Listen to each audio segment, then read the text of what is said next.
I do think, though, that long term, or at least for 2026, that he is definitely an option to replace Naylor. I mean, I think Jalen could have a very nice season. I also think he's going to get paid somewhere else. Then, right? Like the Vikings aren't going to, if they are considering bringing or signing Jordan Addison to an extension, which is still a wait and see. You sure as hell aren't going to pay WR3, right? So my assessment on Tai Felton is I think this is a little bit of a project.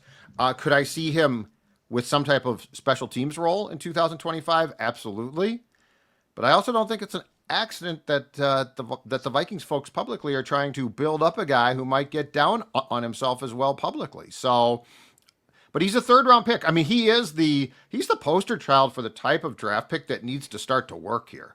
Yeah, not be getting cut from Correct. the fringe of the 53 after like 2 years, which Right. is Like and often the case. Yeah. and this is a guy who, like, you take a guy in the third round specifically also to advance up the depth chart because eventually you can't afford the guy that he is going to replace. Like, this is where the Vikings are lacking, right? Because of the draft problems. They don't have those guys that are always naturally slotting upward. Tai Felton is a prime example of, okay, we've got Jefferson signed for a lot. We may or may not keep Addison, but we know he's really good.